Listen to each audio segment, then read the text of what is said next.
Welcome, everybody. I'm pleased to bring you guys an amazing interview with an entrepreneur that's knocking it out the park. I'm going to let her introduce herself, and then we'll go right in. Talk to me. Hi, you guys. I'm Latricia Adams. I'm the owner of LA Tax Solutions, where we offer tax software, tax business startup, and we also do tax preparation for individuals and businesses. We're based here out of Atlanta, Georgia. Okay. How did you get started on this journey? I got started in 2017. I've seen a special going on with a person that I follow, and I signed up with her company, and I just started just doing taxes for like my family members, because I come from the credit industry. So I started doing, my family members, my credit clients, all those things. And then my second year, I started building a team. I brought in some of my friends, and then my third year, I just went public and just invited everybody to be able to build a business to make sure that their family's secure and that they're able to do the things they want to do in life.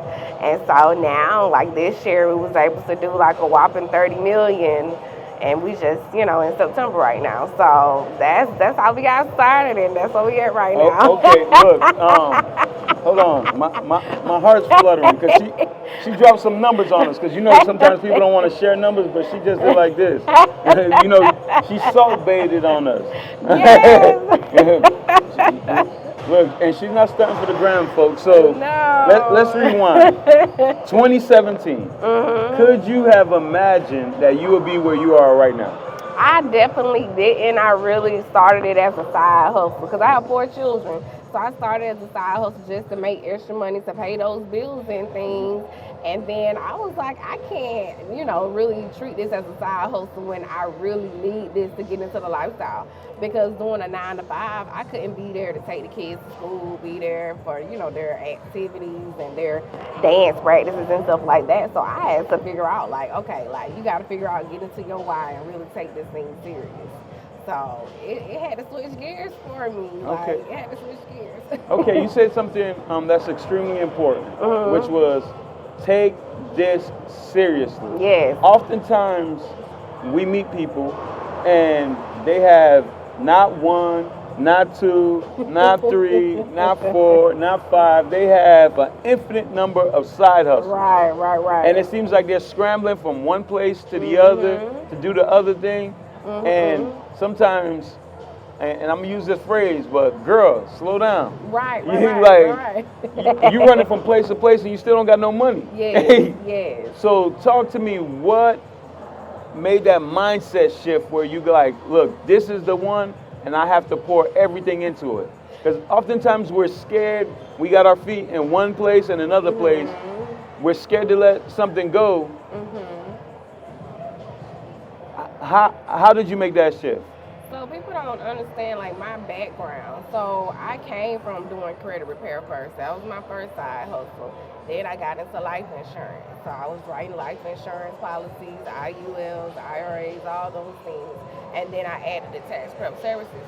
So I was like, I can just be a whole one-stop financial firm, but it pulls on you so much. Like the people not getting the results or whatever they need in the credit repair, or they're not following the instructions. So it's like you having to drag them to get their results. The life insurance policies, like people, signing up for them, letting them get lapsed.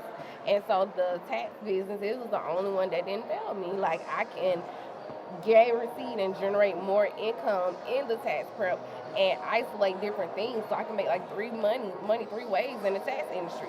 So therefore, I had to let the credit and the life insurance go, because life insurance nobody could write for me. I had to write all those policies by myself.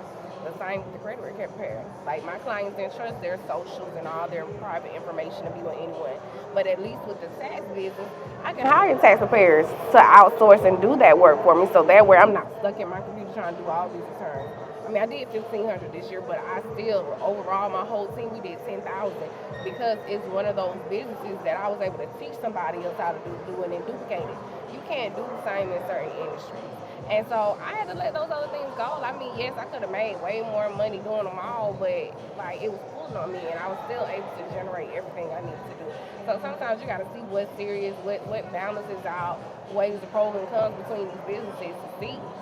And so me then too, I got a business where everybody got a success. Everybody don't want their credit in. Some Yeah. people don't destroy it. They think they can't fix it. Some people don't get life insurance till they die. So, but I'm going into the recession-proof businesses. Like when the pandemic happened, we didn't stop. So Yeah. I love it. Because Uncle Sam's gonna come knocking at your door. So basically, what I hear you saying is this: and there's a lot of people that do credit, so I'm not knocking the credit people. Not credit Yeah. We love. It's just, and I'm not knocking life insurance, but Right. with those industries, you have to have a mindset. Yeah. Taxes, you don't need a mindset. You just have to get them done. That's it. So That's it. it's an evergreen business where, look, come hell or high water, even if people don't want to, They got to. I got to get them done. They're going to come after you if you don't. I love it. And then too, we've even structured it so good. We got government contracts and certifications, so we literally don't have to go knocking at a client door or DMing or promoting on social media. We can really handle all our business and generate without social media. Okay, so I'm going to ask you this. Mm-hmm. So most people are used to working for someone, but the pandemic kind of changed that, where people, a lot more people had to strike out on their own when, I helped a lot of them. Yeah, when those jobs were shut down. What made you decide to, hey, you know what? I'm not going to work for H&R Block. I'm not going to work for somebody else. I'm going to strike out on my own. What made you go in that direction? Well, because a lot of these corporate companies or these large corporations, they got their rules that they want you to abide to. You got to come into the office every day. You got to do this certain quota every day. And so me, with my company, I can work from home as long as I got a Windows or a Mac computer. I can download the software. I can literally work from anywhere in the United States. And I can clock in when I want to. Like, if I get up in the middle of the night and say, hey, I want to do some returns, I can do those returns because I have my system automated where I can work them, do them, and send it out to the client and schedule it for 9 a.m. And they think that it's just something we hopped up and did that morning. So those other businesses, they have so many criteria on you. Like, if you come in your first year and you do 5 returns, like, yeah, you did great. Like, you could have did 0. And so we give them that opportunity where it's their business. Like, they start their own business under us. We don't make them work under us or nothing like that unless they want to. If they want to, we offer it, but if not, we don't. We let them build their own business up. We even have a co-brand and let them put their name on the software if they even want to do that. Okay. So that's why I tell people, H&R Block ain't gonna let you do that. TurboTax is not gonna let you do that. You're gonna have to follow their rules and all of their stuff. So we give them that freedom because everybody want their name on something now. Like they just like, okay, yes, I can work your software and I can only see your software. And when the paperwork come out, it has their company name on it. But then some like, no, I need my name on something. Like, I want to make sure I make my mark on the world. So you have to let people do that. And I feel like they hold you back. They just don't want, they're scared of your success if they tell you, no, you can't do that. Right. So she said, attach your name on it if you know it's real. That's what it is. Period. And we've been talking about generational wealth, leaving a legacy. You know, look, my legacy is not TurboTax. Right. So, or H&R Block. So, tell me this. If a young lady is sitting out there with 10 side hustles, you know who you are. No knocking. I love the grind. But sometimes it's easier to pare it down. You know, it's easier to jug one ball than it is 10. What would you tell her in regards to if she's interested in this industry? So I would definitely tell you, if you're interested in this industry, I wouldn't advise if you got 10 hustle and you want to add this one on. If you're going to add it on and you still want to be serious about your other business, I would say just hire you some preparers. We have service bureau plans. And so basically with those, you come in, you can use our software, but you don't have to do taxes. You can hire people to do them for you. And all it is data entry. And we teach them all the skill sets they need to do everything. So I would do that versus than you trying to learn yet another skill set and another thing to dedicate your time away from. And then too, like, how you a team girl if you got 10 hustles out here? Because I do trucking as well, but I got a team for my trucking business. So therefore, I can really dedicate myself and drive myself in my tax world. Okay, I understand that. I think, and this is just to speak on the mindset, and everybody is different in regards to that. Most of us have this thing in us where we feel like if we don't do it, it's not gonna be done right. Right, exactly. And I think that's what's held the community back a lot. Just think about it. There's a lot of mom and pop places that had amazing recipes.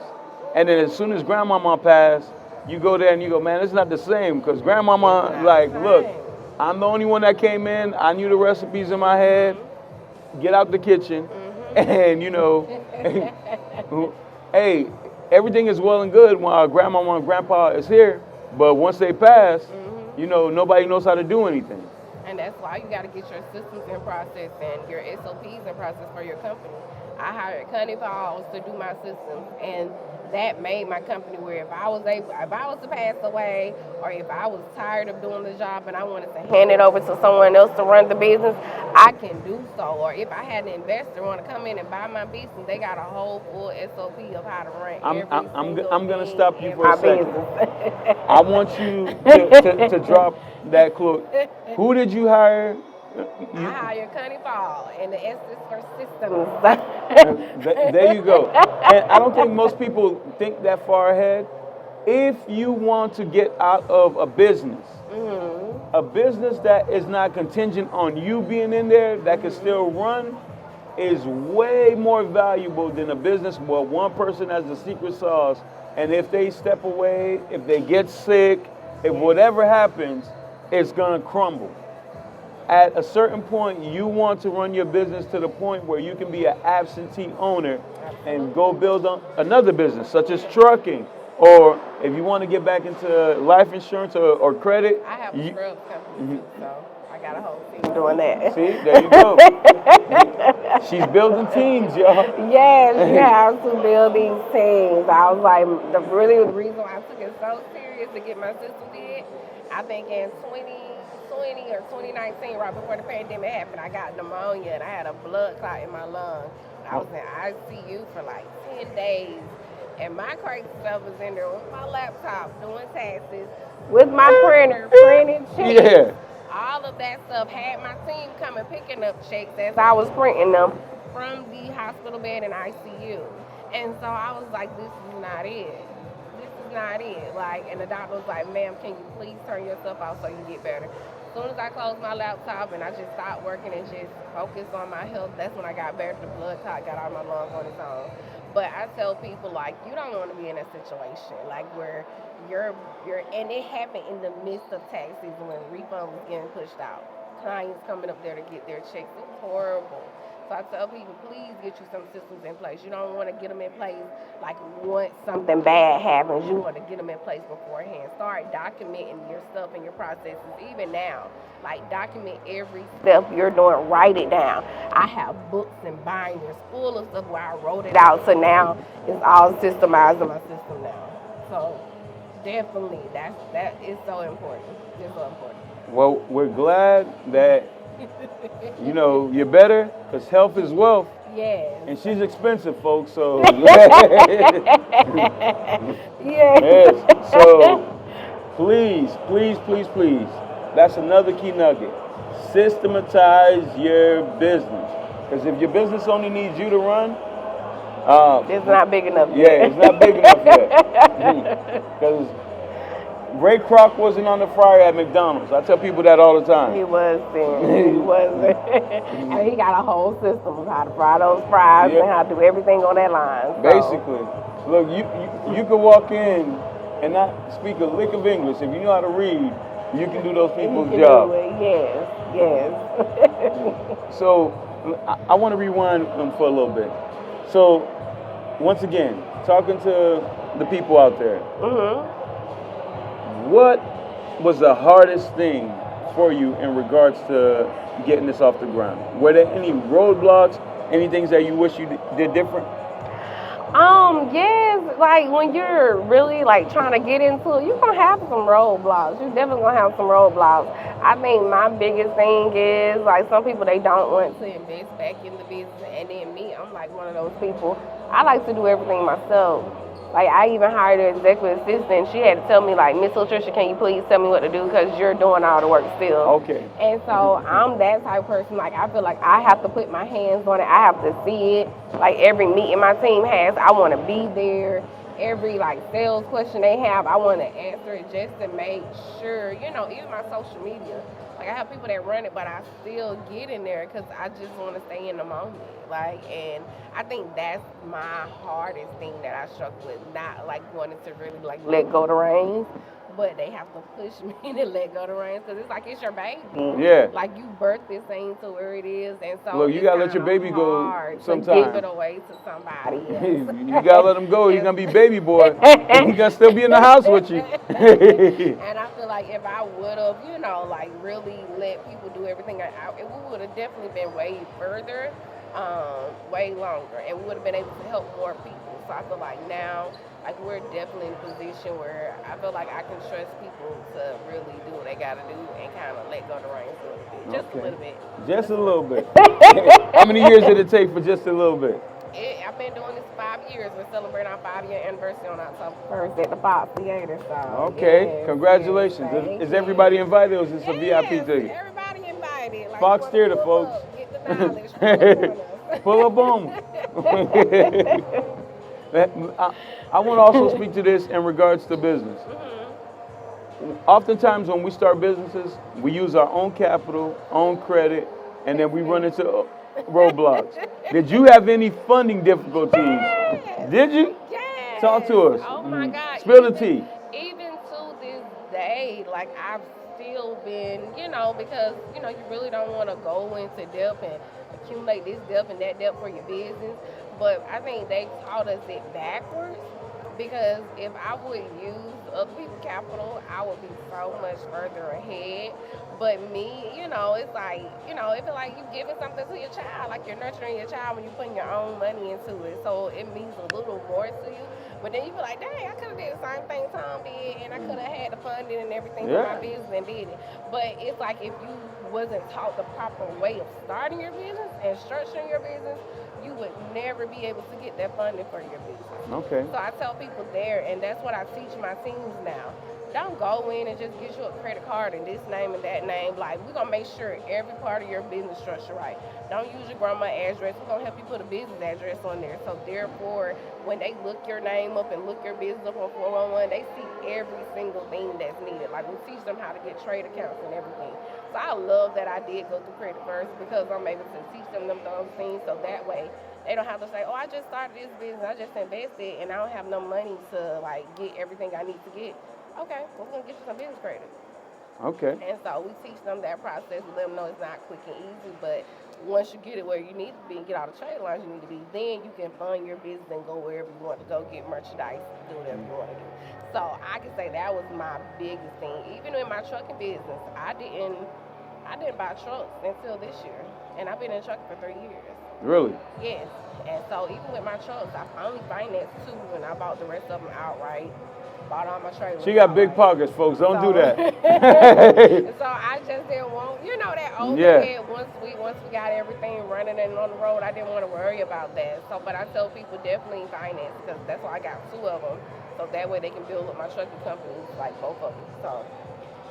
All right. Yeah. So what advice would you give to somebody out there that want to do it like you, but they don't got your big pockets? Would you tell them like, yo, get your funding and credit right first? Yes, get your funding together. Get you a business plan together. If you don't know how to do your own business plan, it's definitely several resources out there. I know a few that write business plans, so that way you can get those investors, you can get those business plans and things in place. So that way you can be able to get what you need. But yeah, definitely like finance everything, like if you can avoid and get that funding and everything you need. So that way you're not using your actual income. Use your income and build it into your stock market or your IRAs or something, or your retirement fund. Like, don't try to use it for your business if you can avoid it. Wow. You know what? This has been an amazing interview. Amazing, Jules. She's been smiling the whole way through, man. If I did those numbers last year, I would be smiling too. Yes. But please tell the people out there how they can connect with you, how they can look. Even being in her presence, I feel like I'm a little bit richer. How can they do what you do? All right, you guys can follow us on social media, LA Tax Solutions. You can visit our website, thelataxsolutions.com. It has everything on there, our software, our demo, where you guys can test it out in real time. And then it has the different packages we offer where you can sign up. And then if you do still want more questions, you can schedule an insight call with us or just call us at 470-781-8800 and we'll help you guys with everything you need. All right. Hey, folks, I'm sorry to disappoint you. She systematized the business, so you're not going to be speaking to her directly. Maybe a year or two ago, she would have been in the hospital bed, still taking those consultations calls. But no longer. Right. Am I correct on that? You're correct. You're with my call center. Okay. Look, she got a whole call center. Hey, appreciate you folks. We're out of here. Yeah. Thank you.